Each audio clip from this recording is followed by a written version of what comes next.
In this broadcast, we highlight the news making waves ranging from current affairs, community stories, sports, and economic news. Here are the headlines. Swapo Party endorses current Vice President Netumbo Nandi-Ndaitwah as the candidate for this year's national elections. Several African security experts gather for advanced course on assistance and protection against chemical weapons. Namibia hosts inaugural Spatial Monitoring and Reporting Tool Global Users Conference. I am Glenn Rashipura, and this is NMH at 1.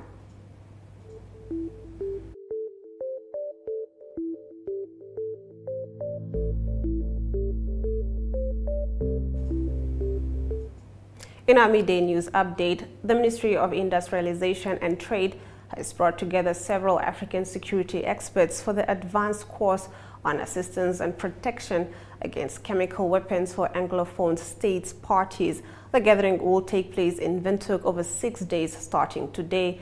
Papa Tunde Oluwokere of the Organization for the Prohibition of Chemical Weapons delivered remarks during the opening of the advanced course on assistance and protection against chemical weapons for Anglophone states. Visual News highlights local stories from across Namibia. Right after the break, we get into that.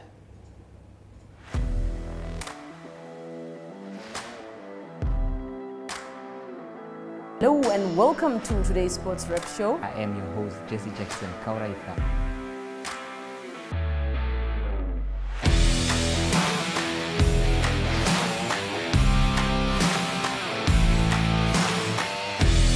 In replay, Namibia, who had won the toss for the first time on this tour. Good day everyone, time for international sports news, starting off with tennis news, both on the WTA for women's and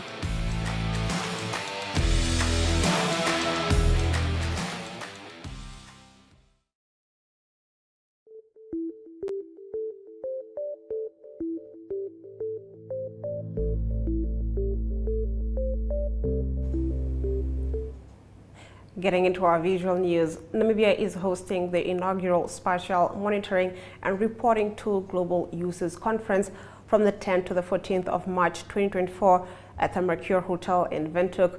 SMART is a tool that is used around the world to monitor protected areas, sensitive and high-value wildlife, natural resource utilization, human-wildlife conflict, and wildlife crime to support improved management and wildlife protection. Richard Burgel, chairperson of SMART Partnership Steering Committee and Chief Mission Officer of North Carolina Zoo, says that SMART in Namibia is used for biodiversity monitoring and well as community-based monitoring of rhinos in the Kunene region, amongst other functions. Minister of Environment, Forestry and Tourism, Pohamba Shifete, says that the reporting tool transforms data collection and management systems into an integrated and connected formula that drives decision-making for conservation actions. He further added that the path forward includes digitizing archiving systems and establishing data management platforms. Let's take a look.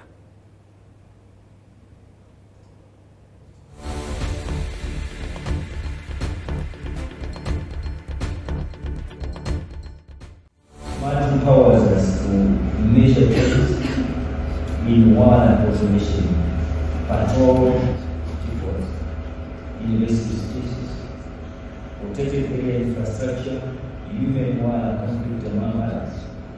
SMART provides a platform for the implementation of our park management plans.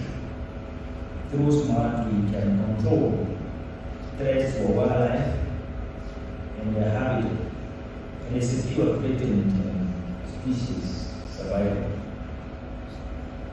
Director ceremonies. Our path forward includes digitizing archiving systems, establishment of real-time central data management platforms, and the incorporation of a comprehensive workflow system. These steps will empower us to streamline operations, improve efficiency, and make data accessible to decision makers, practitioners, and stakeholders. So SMART, as I said, originally started out as a quite simple system. We only collected patrol data. The data were recorded on data sheets and manually entered into the system using an old-fashioned Garmin GPS. But now we have a really sophisticated platform that allows for the collection of multiple different kinds of data, allows for navigation in the app, a cloud platform that allows for centralized management and sharing of data. You can collect data in smart profiles, which I know many of you are using about individual entities. You can collect information from tourists, tour guides. There's a plugin for the R statistics program. And many of these features have come directly from all of you. One of the things that I think has helped to make Smart successful is that we listen to our users, and indeed, we are your users. Many of the people in this room, in addition to the consultation work that we do on the ground, are directly involved with the creation of Smart. And one of the goals of this conference is to continue to get feedback from you on how we can improve Smart and how we can make Smart do what you need it to do.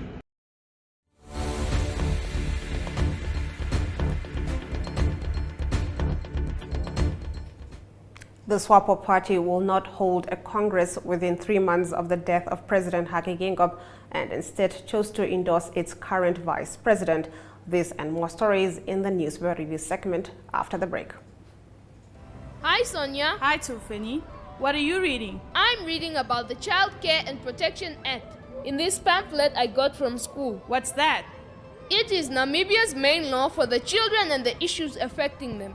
The Act classifies here that a child is anyone under the age of 18 years. Check out some of the rights meant to protect you. For more information, contact the Children's Advocate. For more information, contact the Children's Advocate Namibia in the Office of the Ombudsman on 061 20 73 111. Send us an SMS on 20401. SMS costs 40 cents. You can also send us a message via our Facebook page. Remember, the services of the Children's Advocate are free of charge.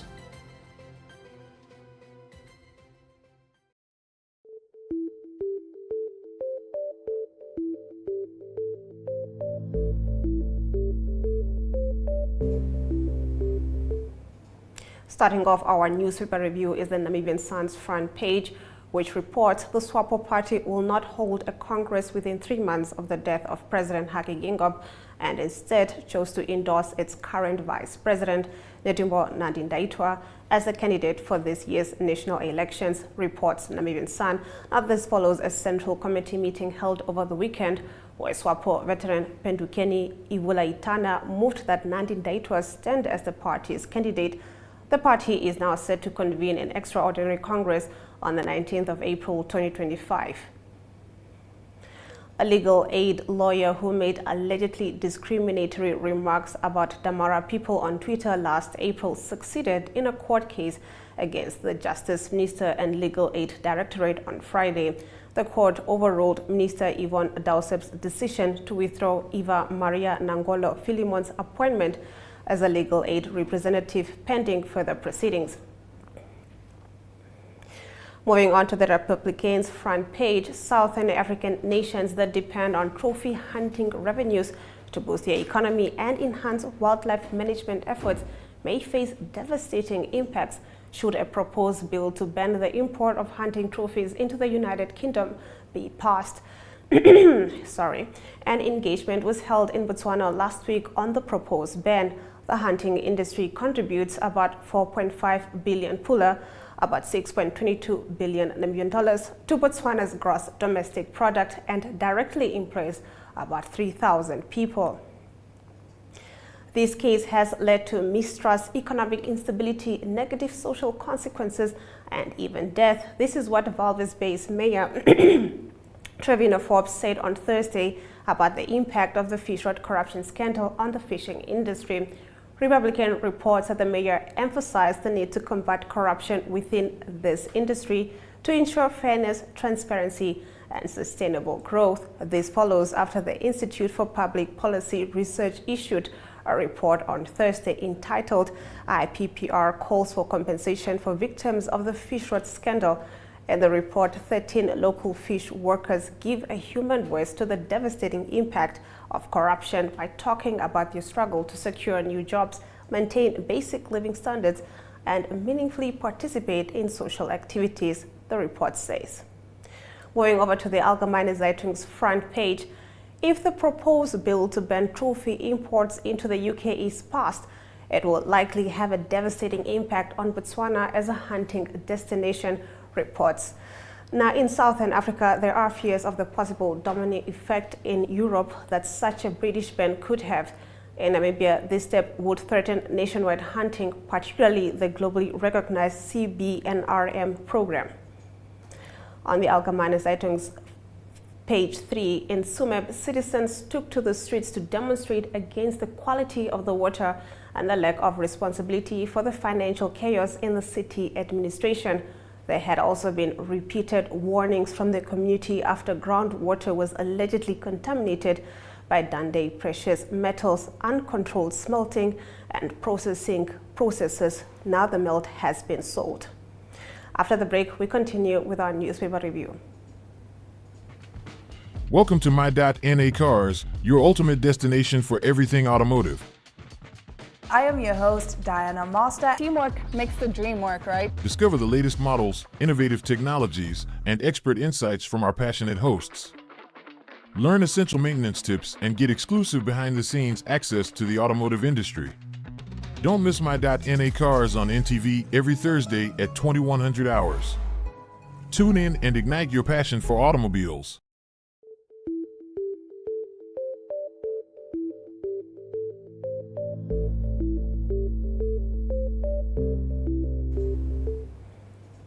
Still with our newspaper review, the Namibian front page reports Landless People's Movement President Bernardus Swartboy and his deputy Henny Seibeb have allegedly not been on speaking terms for over 8 months, reports the Namibian newspaper. Now, this has reportedly caused concerns about the party's unity ahead of the national election in November.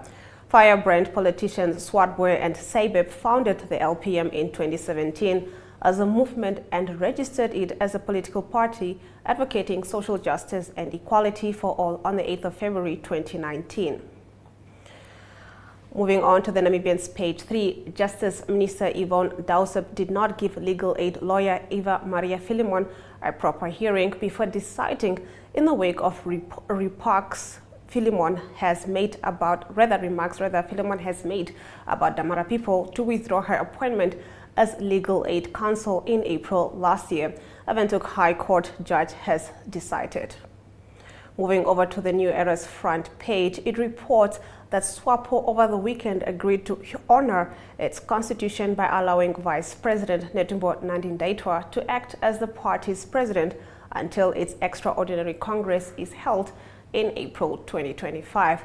The party's presidency became vacant last month following the death of President Hage Geingob. Swapo's constitution states that if the president's position becomes vacant for whatever reason, an extraordinary Congress shall be called by the Central Committee within 3 months of the vacancy occurring to elect a new president to complete the term of the former president, unless that vacancy occurs 6 months before the ordinary Congress. In such event, the Vice President shall exercise all the powers, duties, and functions the President pending the election of the President at the Ordinary Congress. On the New Era's page 3, the call to compel Icelandic fishing company Semherji to compensate fishermen left destitute after it disappeared overnight following the fish rot scandal expose was renewed last week during the launch of a human rights impact study. The study, conducted over a period of 6 months by the Institute of Public Policy Research and funded by the British High Commission, sheds light on the plight of the affected fishermen. In the report, 13 Namibian fishing industry workers provide a human voice to the devastating impact of corruption by detailing their struggles to secure new employment, maintain basic living standards, and participate meaningfully in societal activities. Moving over to Market Watch, it highlights that locally listed Paratus Namibia Holdings invested $75 million in infrastructure in the second half of its financial year, mainly expanding capacity and enhancing customer access to the current network.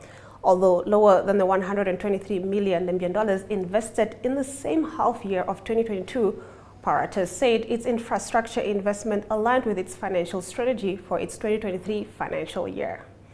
After the break, we get into our economic news. Do stay with NMH at 1. Hi, Kambaripa. Hi, Melissa. You look upset. Is everything okay? A healthcare worker refused to attend to me because I visited the healthcare facility without a guardian. Healthcare workers are not allowed to do that. This sounds like a job for your shield of survival. Huh?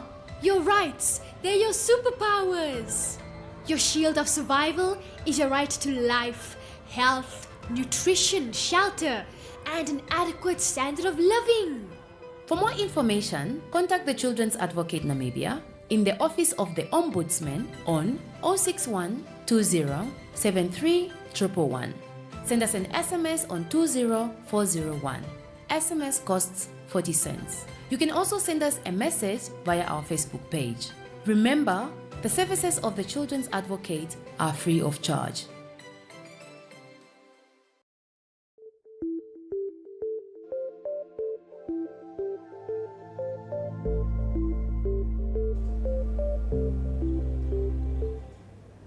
Multinational enterprises have been able to shift their profits out of Namibia due to inadequate tax laws. This is according to the Africa Peer Review Mechanism, which noted that the predominance of foreign investors in the mining sector can lead to loss of public revenue as a result of aggressive tax planning by multinational enterprises.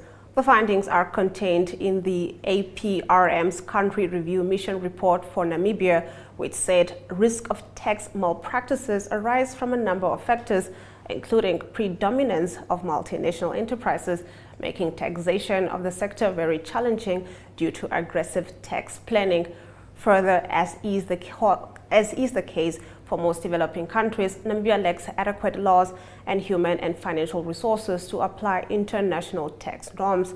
As a result, the mining sector is potentially subject to tax-based erosion and profit shifting, as well as over-reliance on profit-based tax regimes, especially corporate income tax, which are prone to profit shifting. It added, Namibia's CIT legislation was found to not be robust enough to deter profit shifting malpractices, the APRM said. Let's take a look at our economic indicators.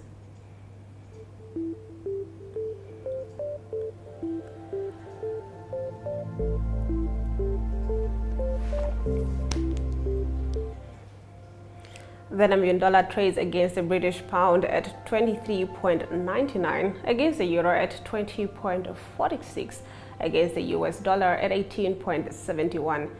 2 Namibian dollars and 60 cents gets you 1 Chinese yuan.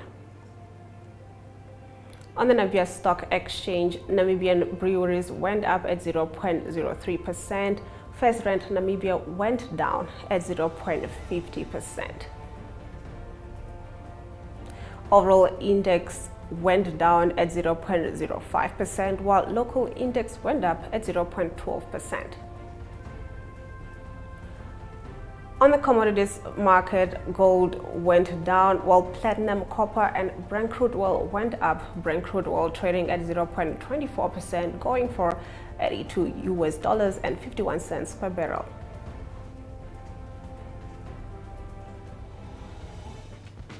Welcome to My.NA Cars, your ultimate destination for everything automotive.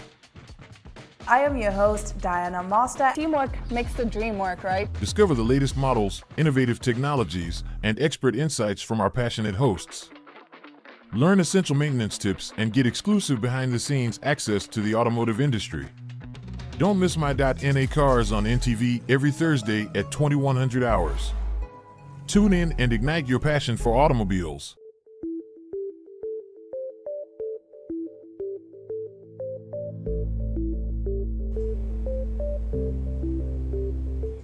Let's get into our news from across the continent. 3 key Libyan leaders said on Sunday they had agreed on the necessity of forming a new unified government that will supervise long-delayed elections, a political process to resolve more than a decade of conflict in Libya has been stalled since election schedule for December 2021 collapsed amid disputes over the eligibility of the main candidates. The leaders are the president of the Presidential Council, Mohamed Menfi, the head of High State Council, Mohamed Takala, who are both based in Tripoli, and Aguila Sela, Speaker of the House of Representatives in Benghazi. In a joint statement, the three leaders also called on the UN mission in Libya and the international community to support their proposals. They said they had agreed to form a technical committee to look into controversial points. They met in Cairo at the invitation of Arab League Secretary General Ahmed Abul Ghaid. The measures that were agreed upon today, we believe, are a very important beginning. They are results that live up to the ambition of Libyans to hold elections, Menfi told the media after the meeting. Menfi came to power when the government of national unity under Prime Minister Abdul Hamid al-Biba was installed through a UN-backed process in 2021, but the parliament no longer recognizes its legitimacy. Getting into our next story, a top general from Sudan's army has ruled out a truce in the Islamic holy month of Ramadan unless the paramilitary group it is battling leaves civilian and public sites. The statement by Yasser al-Attah, a deputy commander of the army, comes after the army claimed advances in Omdurman, part of the wider capital, and an appeal by the United Nations Security Council for a truce during Ramadan, which begins this week.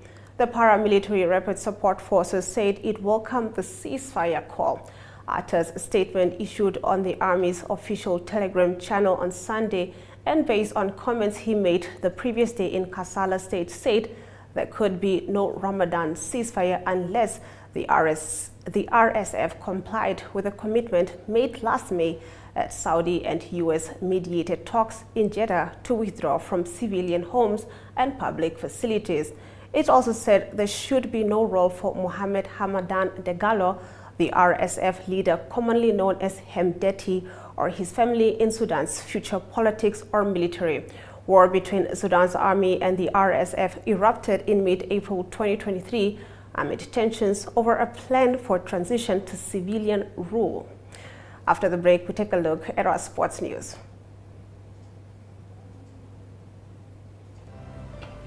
Hi, Kambaripa. Hi, Melissa. You look upset.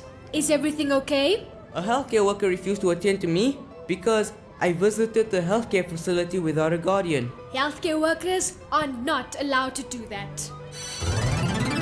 This sounds like a job for your shield of survival. Huh? Your rights, they're your superpowers. Your shield of survival is your right to life, health, nutrition, shelter, and an adequate standard of living. For more information, contact the Children's Advocate Namibia in the Office of the Ombudsman on 061 20 73 111. Send us an SMS on 20401. SMS costs 40 cents. You can also send us a message via our Facebook page. Remember, the services of the Children's Advocate are free of charge.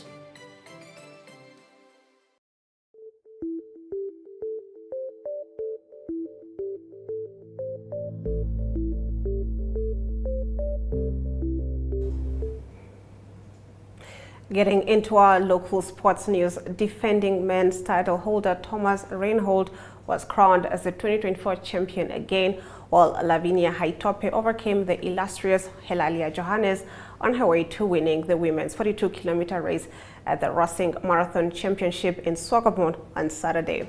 Reinhold crossed the line in 2 hours 18 minutes and 18 seconds, while Haitope finished in 2 hours 43 minutes and 11 seconds. They each received a cash prize of $20,000 Namibian and shopping vouchers valued at $20,000 Namibian for sports gear and equipment. At the finish line, Reinhold told the media, "I feel my body is in top shape. I feel really good, and this is good preparation for me because my next marathon is in South Korea, where I'll try to qualify for the Olympics." Now, in an impressive display of skill and passion for e-football, the first set of the Namibian National Esports qualifiers concluded at the MTC Innovation Center, HTTPS building at NAS last weekend. The esports competition organized by the Namibian Electronic Sports Association witnessed intense competition among seasoned e-football athletes vying for top honors. Among the standout performers were Madume Kaukongwa, known in the e-football realm as Visalius, who claimed the overall title. Kaukongwa clinched the coveted first place after beating Thomas Ikela, recognized as King Ikela, 3-2 in a heated final. In a realm where intellect meets strategy, where every move holds the weight of countless possibilities, good or bad, a grand spectacle is set to unfold. The Bank Windhoek 2024 Namibia National Junior Open Chess Championships. The competition, held at the Windhoek Gymnasium this weekend, will be a Swiss system tournament played over 7 rounds. It will include the girls and open sections of under 8, under 10, under 12, under 14, under 16, under 18, and under 20 on Saturday. The school's team will play on Sunday in the primary, secondary, and academic categories. After this short break, we get into our international sports news.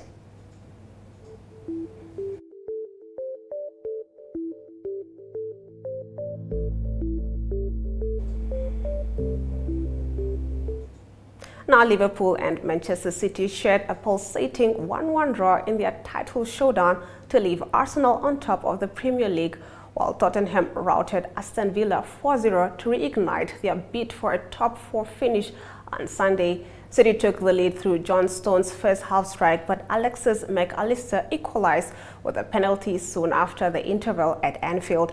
The result was exactly what Arsenal wanted, as the Gunners retained first place, a position they earned when Kai Havertz's late header clinched a dramatic 2-1 win against Brentford on Saturday. After the break, we return with the news highlights. Welcome to What's Cooking, where culinary passion meets expert insights.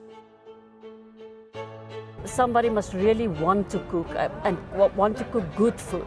Immerse yourself in the bustling world of professional kitchens as top chefs create mouth-watering dishes. Join us for in-depth interviews as our host explores the experiences and expertise of our guest chefs. Don't miss out. Tune in to What's Cooking on NTV every Friday at 2100 hours and let the culinary adventure begin.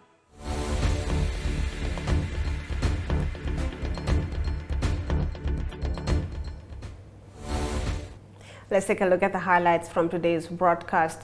3 key Libyan leaders said on Sunday they had agreed on the necessity of forming a new unified government that would supervise long-delayed elections.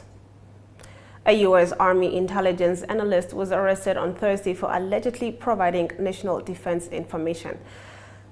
Defending men's title holder Thomas Reinhold was crowned as the 2024 champion again, while Lavinia Haitope overcame the illustrious Helalia Johannes on her way to winning the women's 42-kilometer race at the Racing Marathon Championship in Swakopmund on Saturday.